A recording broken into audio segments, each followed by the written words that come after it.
Hi. Welcome to the Good Doctor's continuing coverage of things they show on Hallmark channels. We're watching them anyway, so we might as well talk about it with you. Yeah.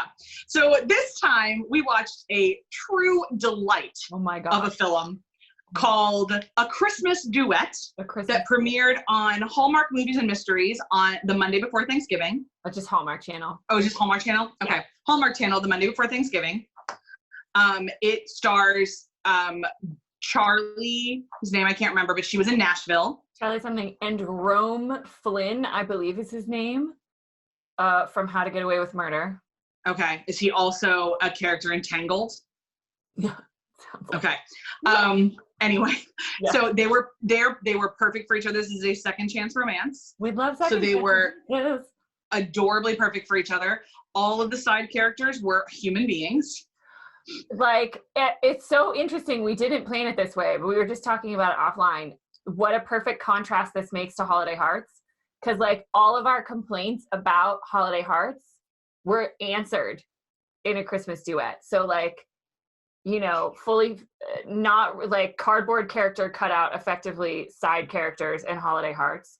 Fully formed human beings with their own thoughts and experiences and goals in A Christmas Duet. Bland, like, small town in Holiday Hearts. Amazing. Fully adorable. Stars Hollow-esque small town involvement in A Christmas Duet. All the way down to the Taylor Dozy-esque lead planner guy who called her every single time with an emergency. I loved it. He was just like, we've had a terrible emergency. Like, something terrible has happened, which is exactly what Taylor did. Yeah. On Gilmore Girls. The actors were believable. They can actually act. Some of the lines were really funny. Like, I wrote down one of the ones at the beginning. Oh, relationships are complicated, which is like what she taught the little girl, which was hilarious. But the one I wrote down at the beginning, which was really clever, was like, you're the whirling dervish of culinary delight. Yes. I was like, wow, people, like, thought about words and wrote them down for this script. What is this? And, like, that's, like, there's a little bit of, like, that's how best friends talk to each other. Yeah. That is how business partners talk to each other. Like, trust us, it was a lot. Yeah. Not that we have any experience in that. We don't have any experience with that. I loved a couple details. One of them, but I will always be bugged by pregnant women in Hallmark movies that, like, wear heels and like on their way to labor, or that get really dressed up 2 days after they gave birth. So that happened in this one. I'm a little bugged, but I was really happy that everyone wore gloves while they were making Christmas cookies. Thank you for following health codes. Thank you for following health codes. Yeah, we still don't have, like, hair nets. Yeah, and at least women were, like, pulling their hair back. I'm like, yes, come on. And I didn't see anyone play with their hair and then touch the food, which we have seen in other Hallmark movies. So, it's the attention to detail sometimes that, like, keeps you in a movie or takes you out of it. Yeah. I loved they were much more responsible in their planning for this festival. Yes, it was an actual festival instead of just a magician's Christmas tree room. Yeah, and I loved that it was like the whole town got together. It was, again, I feel like this could have been an episode of Gilmore Girls, 100%. Which is honestly what I want most of my Hallmark movies to feel like. Yeah, definitely. I want Christmas with Miss Patty and the vet. Yeah, I want small town realness. I do. Yep. The couple of interesting tropes that I liked. We have talked about before, maybe not in a couple of episodes.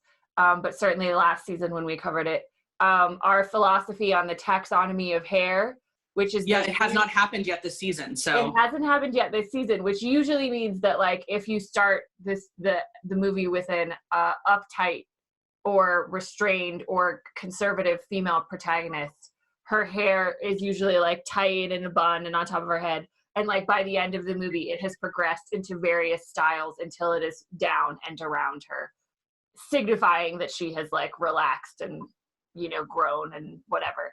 But that did happen with our snarky critic, travel critic, Phyllis, who immediately after, hair is up the entire time in a tight bow. It starts to get a little bit looser, I think. I'd have to watch it again, which I'm not going to do. But the next scene after she meets Dan, who is Jesse's manager, tour manager, her hair is fully down. And I was like, wow, they went straight for it. She didn't even go on the carriage ride with him. They just flirted a little bit and boom, hair is down. And also the red dress trope, or the fancy red dress in the final scene, we didn't have, but Avery was wearing a red sweater in the last scene, which I feel like is almost the same thing. It's almost fine. I also loved the natural like conversations they had, where they both had to examine what they wanted. The conversation about an evolution of dreams. You give up something that you want for somebody else. Right. Is that bad and losing your sense of self, or is that an evolution to adulthood? Like, they kind of dealt with that. I loved the conversations about what home means. Yeah, it was another really like not heavy, but kind of philosophical. Yeah. Much similar to the one we also loved this season, Two Turtle Doves, that's dealing with like real issues. Yeah. In a way that felt very authentic. We've all had our dreams change. Mm-hmm. Because of circumstances, because of age, because we meet people that we form relationships with, either romantic or platonic, that also change our dreams and our goals. Yeah. So that all felt, and they were a little short with each other because they had been hurt, but they were never like hurtful intentionally. And it was just kind of figuring out where these two people were again in their life. I loved when they all sat around and told the stories of their like their favorite Christmas memory. And even why she named the inn Blue Spruce, like those kinds of details were really cool. Yeah. But they have shallow roots, but can withstand strong winds. Like, I was like, oh, I'm using that for something. Like, we are going to talk about blue spruces, man.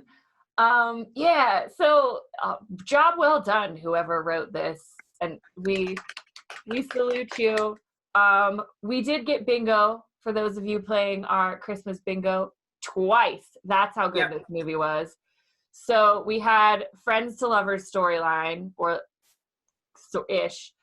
Interrupted first kiss, like 3 interrupted first kisses. Oh my gosh, so many. City scene during opening credits, fake hot chocolates, spirit of Christmas plot point, all right there. Bog standard. And then the same one we had from Holiday Hearts, we had this one too. So holiday baking, hot chocolates, character tells story from childhood, second chance romance, obviously that was our trope. And I know this passes the Bechdel test. I don't even have to. Oh, for 100% between the two friends. Like they talk, all the time. And the conversations between the critic and Avery, and the conversation, it's just all the time it passed the Bechdel test. They were all human beings. Which makes us happy, because we often, women and men, have conversations that don't revolve around people of the opposite sex or gender. So that is called living life. So friends and neighbors, we recommend this one when it comes up on the old like TiVo schedule. Yeah, which replays 15 times between now and Christmas. Like, sit down and watch it. And be aware, the song written for it is a weapons grade earworm. And you'll love it. Yeah, so next up, we're moving back to movies, Hallmark Movies and Mysteries. We are talking about, next week we will be discussing Sense and Sensibility and Snowmen, because we love a good Jane Austen remake, and apparently so does Hallmark, because they... Which, I mean, God, just keep bringing them on. Bring them on, Hallmark. I know 2 of our favorites are in this one. Aaron Krakow and McFarlane. I can't remember. Yeah, Seth MacFarlane. Not Seth. Yeah. No. Whatever. Kevin? Something, yes. Are in this, and they're adorable, and they are adorable together. We have proof of this in the past. Hopefully it won't burn us like it did with Autumn Reeser and Jesse Metcalf, but fingers crossed. It airs on Hallmark Movies and Mysteries on the 30th.